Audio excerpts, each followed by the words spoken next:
Salam alaikum, bonjour à toutes et à tous. Donc à travers cette petite vidéo, on va vous permettre de voyager avec nous à travers les rites du petit pèlerinage, donc appelé en français la Umrah. Le but de cette modeste vidéo, c'est de vous faire vivre avec nous de manière virtuelle ces moments spirituels, fraternels, ces moments forts en émotion, et que vous puissiez avoir l'idée de qu'est-ce qu'une Umrah. Inch'Allah, on va commencer par Médine. Ensuite, on enchaînera avec la Mecque pour accomplir la Umrah à la Mecque. Et là, on est à l'aéroport Paris-Charles de Gaulle. On va prendre l'avion direction Médine, Inch'Allah. Que Dieu vous préserve. À tout de suite. Allahumma salli ala al-Mustafa Habibna Muhammad alayhi salam. Allahumma salli ala al-Mustafa حبيبنا محمد عليه السلام نبي الهدى يا رسول السلام. Nous sommes arrivés à Jeddah, direction Médine. نبي الهدى يا رسول السلام ويا مرسلا رحمة للأنام. Assalamu alaikum wa rahmatullah. Donc nous voici à Médine. Médine, c'est la ville dans laquelle a vécu le prophète Mohammed alayhi salatu wassalam, ainsi que as-sahaba, les compagnons, un grand nombre du moins de compagnons du prophète alayhi salatu wassalam. Alors, lorsqu'on parle de visiter Médine, il faut savoir que cette visite-là ne fait pas partie des rites du pèlerinage. C'est-à-dire que celui qui veut accomplir la Umrah ou qui veut accomplir Al-Hajj, c'est-à-dire le petit ou le grand pèlerinage, il ne lui est pas obligatoire de se rendre à Médine afin de visiter la tombe du prophète alayhi salatu wassalam pour le saluer, afin de visiter la mosquée prophétique, etc. Mais cela relève de la tradition du prophète alayhi salatu wassalam, la tradition prophétique, que de bénéficier de ces grands mérites en se rendant dans cette ville, en priant dans la mosquée du prophète alayhi salatu wassalam qui est juste derrière moi. Donc en général, lorsqu'on fait le pèlerinage, l'Umrah ou le Hajj, bien sûr on se rend dans cette ville qui est la ville du prophète Mohammed alayhi salatu wassalam, cette ville illuminée, cette ville pleine de sérénité et de calme. Eh bien cette ville-là nous permet de ressentir quelque part les traces du prophète alayhi salatu wassalam. Alors dans quelques instants, Inch'Allah, on va aller sur place, sur l'esplanade. Je vais vous faire découvrir rapidement Al-Baqi', ce cimetière qui est juste à côté de la mosquée du prophète alayhi salatu wassalam, où sont enterrés un grand nombre de compagnons, de femmes de compagnons, de grands érudits, de grands savants qui ont marqué l'histoire. Et je vous ferai montrer aussi où est enterré le prophète alayhi salatu wassalam de plus près. Alors il faut savoir que dans cet endroit-là, quand vous vous rendez à Médine, il faut bien prendre en considération que vous êtes dans l'endroit où on marchait non seulement les compagnons du prophète alayhi salatu wassalam, mais aussi les épouses des compagnons du prophète, mais aussi le prophète lui-même, Mohammed alayhi salatu wassalam. Ici étaient Abu Bakr, Omar, Uthman, Ali, Khadija, Aïcha, Hafsa, Talha, ila akhiri, etc. Parmi les particularités, il y a aussi le fait, comme vous le savez sûrement, celui qui prie bien juste une prière dans la mosquée du prophète alayhi salatu wassalam, il a la récompense de 1000 prières. Alors imaginez-vous et faites le calcul. Et bien sûr à la Mecque la récompense est encore plus grande, c'est 100 000 prières. Et on verra dans les détails la Mecque, comment faire la Umrah et le grand pèlerinage Inch'Allah ta'ala sur place. Assalamu alaikum wa rahmatullah. Donc nous voici à Médine, plus précisément dans la mosquée du prophète alayhi salatu wassalam. Juste derrière moi, donc l'endroit où vivait le prophète avec son épouse Aïcha, et dans cet endroit-là même, il a été enterré alayhi salatu wassalam. Donc c'est ici qu'on passe pour saluer le prophète et Abu Bakr et Omar, parce que Abu Bakr et Omar sont enterrés juste à côté du prophète alayhi salatu wassalam. Et derrière moi ici, à quelques mètres, il y a Al-Baqi'. Donc l'endroit où sont enterrés un grand nombre de compagnons et d'érudits et de savants, radiyallahu anhum. Et vous voyez Médine, elle est belle, elle est magnifique, elle est pure. On l'appelle Taba, Tayyibah, Al-Madina, Al-Munawwara, la ville illuminée. Allahumma salli ala al-Mustafa Habibna Muhammad alayhi salam. Alors là on va se rendre où est enterré le prophète alayhi salatu wassalam afin de le saluer. Et ce qui relève de la sunna, c'est de passer devant la tombe du prophète. Abu Bakr et Omar, où sont enterrés Abu Bakr, Omar et le prophète bien sûr, c'était dans l'endroit où vivait le prophète avec son épouse Aïcha radiyallahu anha wa ardaha. Et il suffit de dire Assalamu alayka ya Rasulallah, Assalamu alayka ya Abu Bakr, Assalamu alayka ya Omar. Et Dieu, Allah subhanahu wa ta'ala, restitue l'âme au prophète alayhi salatu wassalam à chaque fois qu'on le salue afin qu'il nous réponde.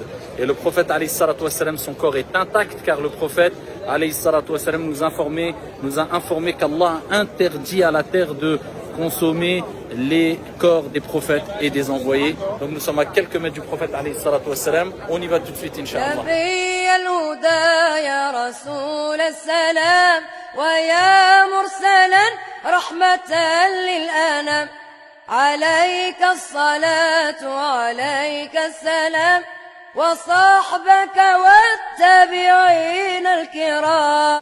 Et juste avant d'arriver à l'endroit où est enterré le prophète alayhi salatu wassalam, eh bien nous allons passer dans un jardin parmi les jardins du paradis, c'est-à-dire entre l'endroit où le prophète prêchait et sa maison, c'est-à-dire où il est enterré. Le prophète a dit Ma bayna minbari wa bayti rawdatu min riyadil jannah. C'est un jardin parmi les jardins du paradis. Cela relève de la sunna que d'aller prier 2 unités de prière, d'évoquer et invoquer Dieu. Et je vais vous le montrer rapidement. Donc vous voyez ici, c'est le mimbar. Donc ce n'était pas ce mimbar qu'avait le prophète à son époque, bien sûr, mais c'était à cet endroit. Donc le mimbar est là. Et un peu plus devant, eh bien, vous avez l'endroit où il est enterré. C'était la maison de Aïcha et des épouses du prophète alayhi salatu wassalam. Et donc entre le mimbar et sa demeure, où vous voyez les grillages au fond, eh bien il y a un jardin parmi les jardins du paradis. Donc le jardin parmi les jardins du paradis. Et en face, vous avez l'endroit où il y avait la porte de la demeure de Aïcha radiyallahu anha wardaha. Et derrière est enterré le prophète avec Abu Bakr et Omar. Et voilà, nous sommes arrivés à l'endroit où nous saluons le prophète Abu Bakr et Omar. Donc vous voyez là au milieu, il y a écrit Rasulullah, Abu Bakr et Omar. Donc nous passons devant et nous disons Assalamu alayka ya Rasulallah, Assalamu alayka ya Abu Bakr, Assalamu alayka ya Omar. أشهد أن محمد رسول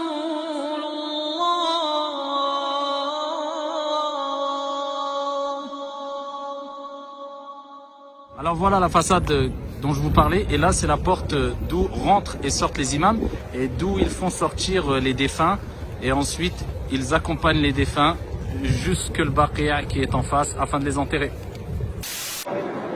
Alors là vous avez l'intérieur de la mosquée du prophète, du moins une partie de la mosquée du prophète alayhi salatu wassalam. Vous voyez, elle est grande, immense, elle est belle, elle est magnifique.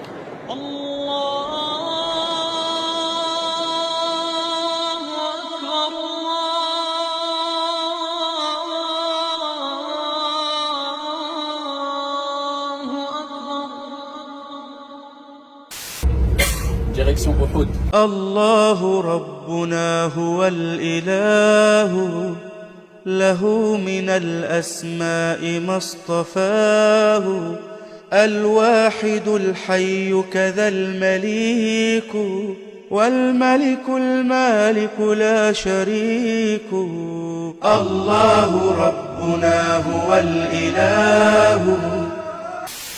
Salam alaikum, donc nous voilà à Uhud. Uhud, quand on parle de Uhud, eh bien a fortiori on parle de la montagne d'Uhud. Qu'est-ce que la montagne d'Uhud? C'est la chaîne de montagnes que vous voyez là. Et cette montagne-là, le prophète alayhi salatu wassalam a dit Uhud, c'est une montagne qu'on aime et qui nous aime. Et un jour le prophète était sur Uhud avec Abu Bakr, Omar, Uthman, et la montagne a tremblé et le prophète a dit Uthbut Uhud. Sois ferme, calme-toi Uhud, il y a sur toi As-Siddiq, un véridique, c'était Abu Bakr, un prophète, c'était Mohammed alayhi salatu wassalam, et 2 martyrs, c'était Omar et Uthman. تبسم تبسم وخل الهموم وخل الغموم وخل الضجر وحلق بحلمك حول النجوم. Alors on se rend au cimetière des martyrs et comme je vous ai dit précédemment, pendant qu'on s'y rend, c'est ici qu'il y a eu la fameuse bataille de Uhud. Ils étaient 3000 contre le prophète et les compagnons qui étaient 700. Abdullah ibn Ubay ibn Saloul, donc qui était à la tête des hypocrites, a détourné certaines personnes qui devaient participer à cette bataille avec le prophète et ils ont rebroussé chemin et ils se sont retrouvés à 700 contre 3000. Alors ici dans cet endroit-là, vous voyez, ici, le prophète alayhi salatu wassalam avait dit aux archers de ne pas bouger, une 50aine d'archers. Et il leur a dit qu'on gagne ou qu'on perde, vous ne bougez pas de cet endroit-là. Et la bataille a fait rage, je vous résume bien sûr. Et ici, ils ont pris le dessus, le prophète et les compagnons. Et lorsque certains archers ont vu cela, ils ont désobéi au prophète et ils sont descendus de ce petit monticule. Et voilà que Khalid ibn al-Walid, qui n'était pas encore converti à l'islam, a décidé de faire le tour après avoir remarqué cette brèche-là. Et il a réussi à venir prendre par derrière les compagnons qui pensaient avoir pris le dessus. Et voilà que ici ils ont réussi à prendre le dessus sur les compagnons et le prophète alayhi salatu wassalam, jusqu'à ce qu'à un moment ils ont pensé que le prophète était mort et le prophète s'est levé après qu'il ait été blessé et il a dit je suis encore vivant, je suis Muhammad ibn Abdillah, et ils ont continué à combattre et cette bataille a fait rage et de grands compagnons sont morts comme Hamza ibn Abi Talib radiyallahu anhu warda. Et on va voir tout de suite ce qui se passe là-bas. On est à l'endroit où il y a le cimetière des martyrs. C'est là où sont enterrés 70 martyrs et parmi eux Hamza ibn Abi Talib radiyallahu anhum jami'a. Donc ce qui relève de la sunna quand on vient à Uhud, ce n'est pas de faire tout et n'importe quoi, de prendre des pierres, de les embrasser, de je ne sais quoi, mais simplement de visiter les martyrs de Uhud en leur passant le salam, en faisant ad-du'a, des invocations en leur faveur. Et on va voir un peu de plus près, Inch'Allah.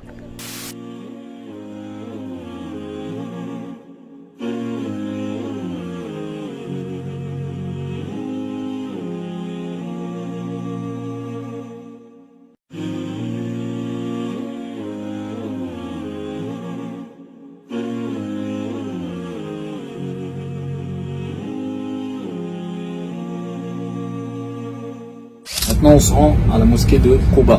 وكن طامحا لطيب الثمر تفاءل تفاءل ولا تيأسا ولا تعتذر.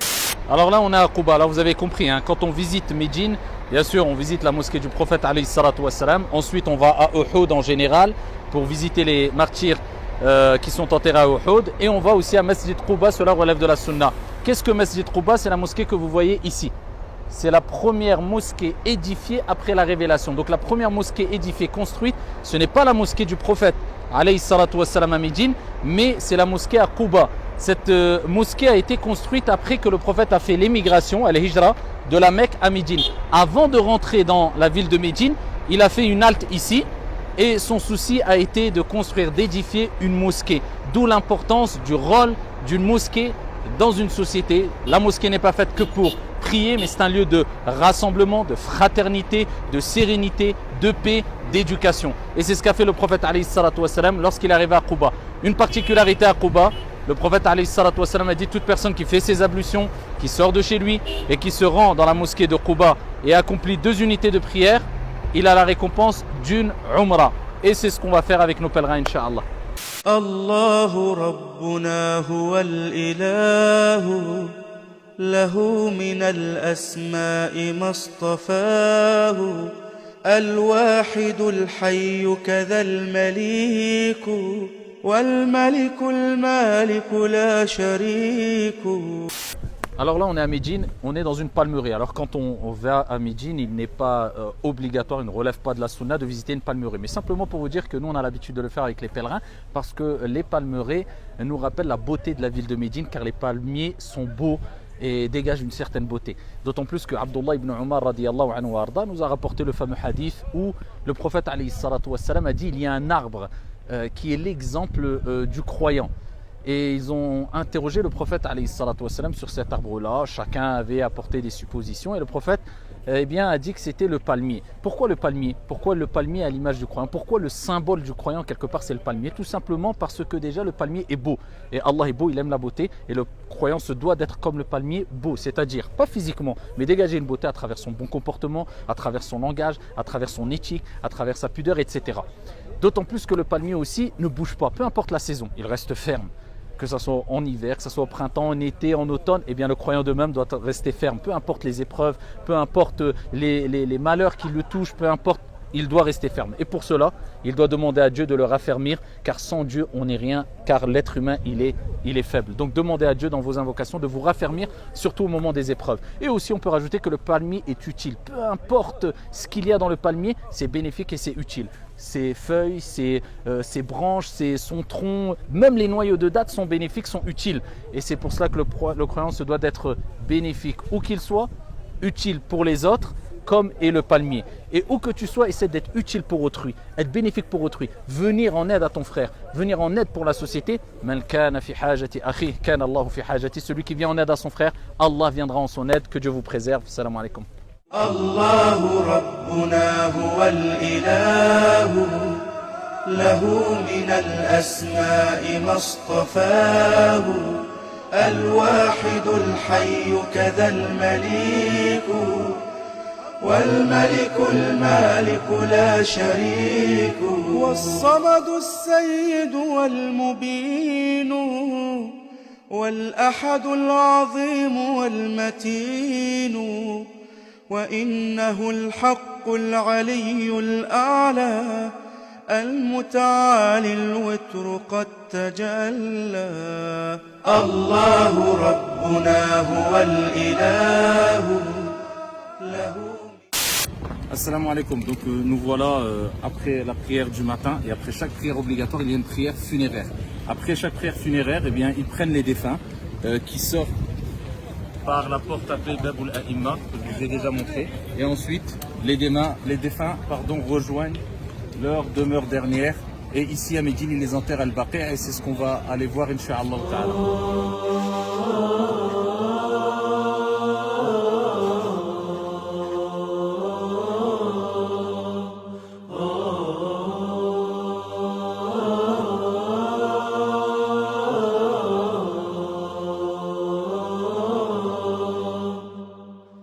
ليس الغريب غريب الشام واليمن إن الغريب غريب اللحد والكفن إن الغريب له حق لغربته على المقيمين في الأوطان والسكن سفر بعيد وزاد لن يبلغني وقوتي ضعفت والموت يطلبني ما أحلم الله عني حيث أمهلني وقد تماديت في ذنبي ويسترني. Nous voilà au Baqi', nous venons d'enterrer 3 défunts juste derrière. Et bien sûr que quand on se rend dans un cimetière, on ne peut s'empêcher de se rappeler de la mort. Et ce cimetière dégage une certaine ambiance un peu spéciale. Peut-être du fait qu'un grand nombre de compagnons, comme on va le voir, et de personnalités qui ont marqué l'histoire, de savants, d'érudits, sont enterrés ici. On ressent une sérénité, c'est sûr, mais on ressent toujours cette crainte de ce qui nous attend dans l'au-delà. C'est humain, ça ne veut pas dire qu'on doit vivre plein de stress, plein d'angoisse, en ne pensant qu'à la mort, sans se soucier de ce qu'on peut acquérir dans la vie d'ici-bas. Mais il est important de se préparer pour l'au-delà, c'est le moins qu'on puisse dire.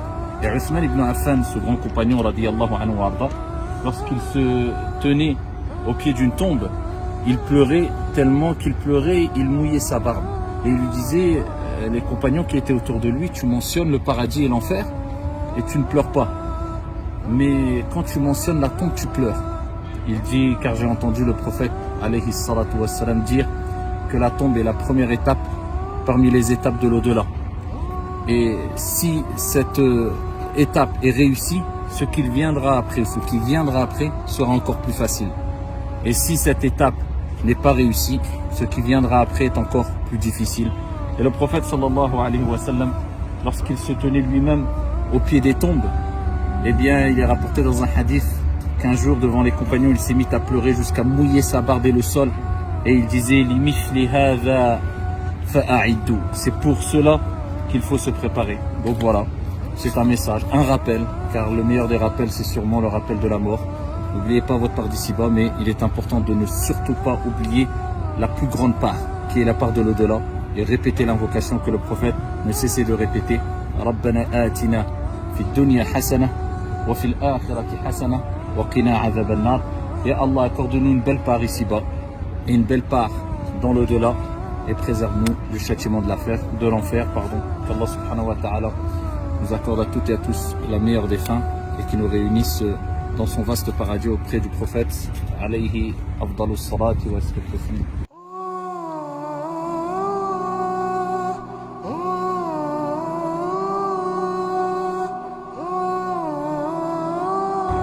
Al-Baqi'. Nous sont enterrés plus de 10 000 compagnons et toutes les épouses du prophète alayhi salatu wassalam, sauf Khadija. Et il est dit qu'ici est enterré Othman ibn Affan. Il est dit que l'imam Malik et l'imam Nafi sont enterrés ici, donc proche de l'entrée. Assalamu alaikum wa rahmatullah. C'est avec un gros et un grand pincement au cœur qu'on a quitté la ville de Médine. Mais il en est ainsi, si on veut accomplir le pèlerinage, on se doit de se rendre à la Mecque. Et il est interdit de dépasser cette limite à laquelle nous sommes arrivés, c'est-à-dire ce miqat, le miqat de Dhul Hulayfa pour les gens qui quittent Médine, avant d'être rentrés en état de sacralisation, bien sûr, pour celles et ceux qui veulent accomplir la Umrah ou le pèlerinage. Donc nous sommes au miqat, c'est-à-dire la limite ici à ne pas franchir avant d'être rentré en état de sacralisation. C'est Dhul Hulayfa. Vous voyez, il y a une mosquée à Dhul Hulayfa. Les gens s'y arrêtent afin d'accomplir 2 unités de prière. Et ensuite, on remonte dans les bus. On a notre habit d'ihram et on prononce la talbiya. Nous disons labbaik Allahumma bi umrah. Et ensuite, on enchaîne avec la talbiya. Labbaik Allahumma labbaik, labbaik la sharika laka labbaik. Innal hamda wa ni'mata laka wal mulk la sharika laka. On ne cesse de répéter la talbiya jusqu'à arriver à la Mecque. Et on vous laisse nous suivre, Inch'Allah. Bismillahirrahmanirrahim. Donc là, nous allons décoller tout de suite. Donc on va prononcer ensemble la talbiya, que personne ne puisse l'oublier, Inch'Allah. Et on enchaîne aussi avec la talbiya, comme je vous l'avais déjà précisé. Donc vous répétez après moi, Inch'Allah. Labbaik Allahumma bi umrah. لبيك اللهم لبيك لبيك لا شريك لك لبيك إن الحمد والنعمة لك والملك لا شريك لك. Bien arrivé à l'hôtel, on est prêt et paré pour faire la Umrah. Donc vous allez nous accompagner, Inch'Allah. On va commencer avec le tawaf et ensuite les 2 unités de prière. Et on va terminer avec le sa'i entre Safa et le Marwa. On y va, Inch'Allah. فطرت حياتي على الفقر لك وفكري وقلبي على العلم بك وسلمت أمري بجهري وسري وخيري وشري إلى حكمتك صلاتي ونسكي خشوعي وحبي خضوعي وقربي إلى حضرتك إلهي إلهي تباركت من. On va commencer par le tawaf, comme vous le savez. Donc on se dirige vers la pierre noire. Bien sûr, on ne va pas s'approcher de la pierre noire, mais il y a des indices qui nous montrent que la pierre noire est dans cette direction-là. On dit Bismillah, Allahu Akbar. On fait signe en direction de la pierre noire et on commence les 7 tours autour de la Kaaba. D'accord? Donc si vous vous souvenez plus, est-ce que vous avez fait 2 tours ou 3 tours ou un de vous se perd, pas de panique. Vous déduisez à chaque fois que vous avez fait le minimum. C'est-à-dire vous basez votre avis sur la certitude. J'ai fait 2 ou 3. Ce qui est sûr, c'est que vous en avez fait 2. D'accord? Et vous terminez 7 tours. Les 7 tours seront terminés, Inch'Allah. Qu'est-ce qu'il nous reste à faire? C'est de se mettre dans un côté, peu importe l'endroit. On fait 2 unités de prière. La sunna, on récite Qul ya ayyuhal kafirun dans la première rak'a. Et la deuxième rak'a, Qul huwa Allahu ahad. Et on dit la dua avant de faire, ou récite le verset coranique avant de faire les 2 unités de prière. Wattakhidhu min maqami Ibrahim musalla. Si vous ne faites rien de cela, vous faites juste les 2 unités de prière, cela suffit. Ensuite, on boit l'eau de Zamzam, on fait dua, on se pose quelques instants et on commence ensuite le sa'i, les allers-retours entre Safa et le Marwa. De Safa à Marwa 1, on compte 1, Marwa à Safa 2 et ainsi de suite. On a terminé les 7 allers-retours, il vous reste à couper vos cheveux. Et ensuite, vous avez terminé la Umrah. تبسم تبسم وخلي الهموم وخلي الغموم وخلي الضجر. Là, on est rentré dans la mosquée sacrée du Haram avec le groupe. On va accomplir le tawaf. Et c'est sûr qu'un des moments les plus forts en émotion, c'est quand on voit la Kaaba pour la première fois en rentrant dans la mosquée sacrée avant de commencer le tawaf. Et c'est une sunna que d'invoquer Allah subhanahu wa ta'ala à ce moment-là. Et comme disaient certains plus prédécesseurs, Ru'yatul Kaaba ibada, le fait simplement de regarder la Kaaba, c'est une ibada. وحلق بحلمك حول النجوم وكن طامحا لطيب الثمار تفاءل تفاءل ولا تيأسا ولا تعتذر بالقضاء والقدر وخل التفاؤل. Voilà, Maqam Ibrahim est juste devant la porte de la Kaaba. دوما شعار وإن خالطتك صنوف الدهر. Donc le tawaf est terminé. Après le tawaf, il faut faire 2 unités de prière. À la base, on les fait derrière Maqam Ibrahim. Mais avec le monde, il est difficilement possible de le faire. Donc peu importe où vous le faites dans la mosquée sacrée, cela suffit. On fait 2 unités de prière. Dans la première raka'a, on récite Surat al-Fatiha avec Qul ya ayyuhal kafirun. Et la deuxième unité de prière, Surat al-Fatiha avec Qul huwa Allahu ahad. Et si vous récitez d'autres sourates, il n'y a aucun problème à cela. Et ensuite, on boit l'eau de Zamzam, on multiplie les invocations et on peut débuter le sa'i entre Safa et le Marwa, c'est-à-dire les allées et retours. Donc après tawaf, l'eau de Zamzam, pose Zamzam. Et c'est la meilleure des eaux sur la surface de la terre. Et le prophète alayhi salatu wassalam nous a rappelé que Ma'u Zamzam lima shuriba lah. Ça dépend de l'intention que tu vas mettre quand tu la bois et les invocations seront acceptées, Inch'Allah ta'ala. Que Dieu vous accorde réussite et vous préserve. تبسم تبسم وخل الهموم وخل الغموم وخل الضجر وحلق بحلمك. Donc voilà, là on est à Safa. Donc les gens viennent de Marwa ici, donc on commence à Safa et on se dirige vers Marwa. Donc le trajet entre Safa et le Marwa commence à Safa bien sûr, jusqu'à Marwa, on compte un trajet, de Marwa à Safa 2, et ainsi 7 fois. Donc on commence à Safa et le 7e terminera à Marwa. Quand on arrive à Safa, il y a des invocations à faire, à Marwa des invocations. Celui qui ne les connaît pas, il n'y a pas de mal, il peut invoquer de manière générale. Sinon, vous retrouvez ces invocations dans la citadelle du musulman. En général, on les fait 1 ou 2 fois en groupe pour habituer les pèlerins à l'invocation et ensuite chacun peut la faire de manière isolée.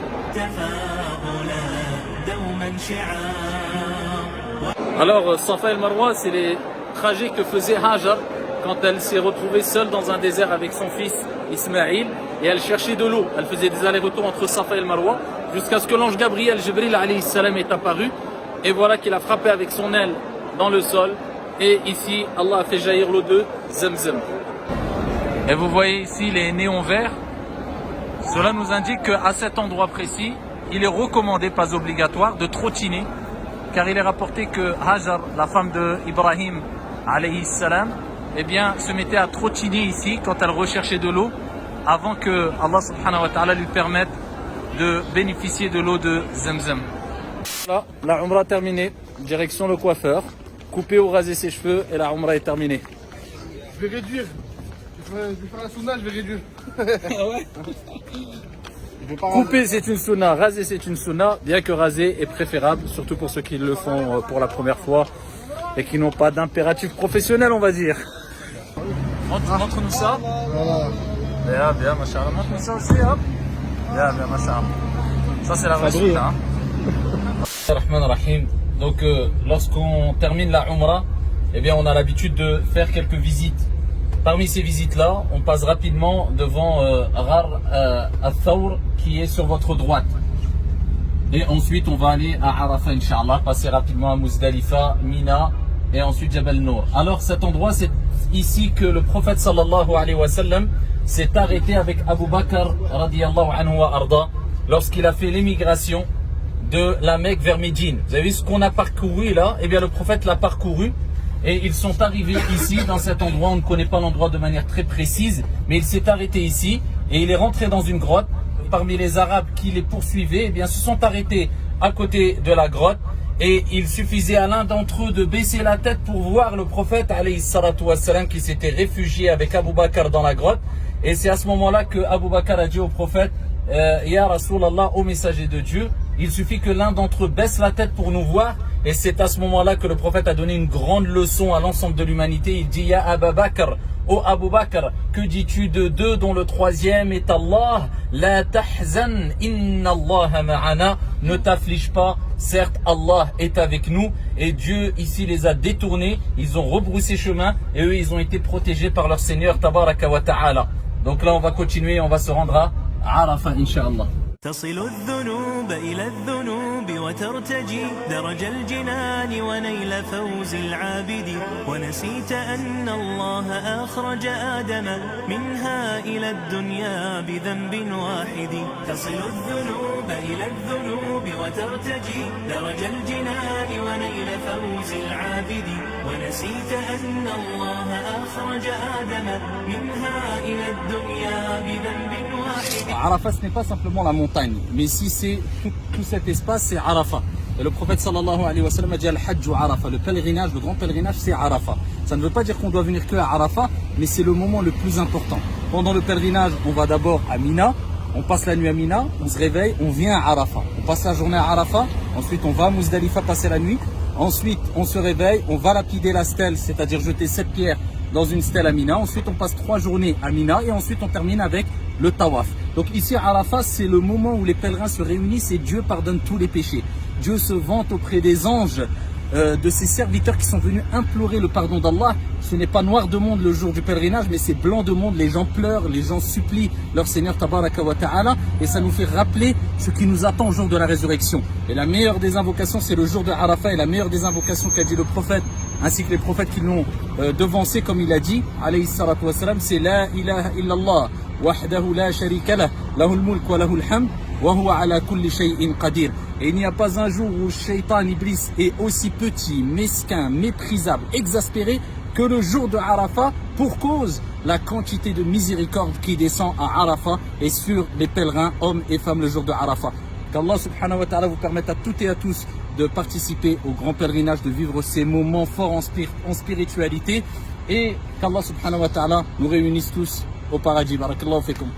تصل الذنوب إلى الذنوب وترتجي درج الجنان ونيل فوز العابد ونسيت أن الله أخرج آدم منها إلى الدنيا بذنب واحد تصل الذنوب إلى الذنوب وترتجي. Voilà le départ. Chaque bonne chose a une fin. Voilà, la Umrah est terminée. Chaque bonne chose a une fin. Donc retour direction Paris.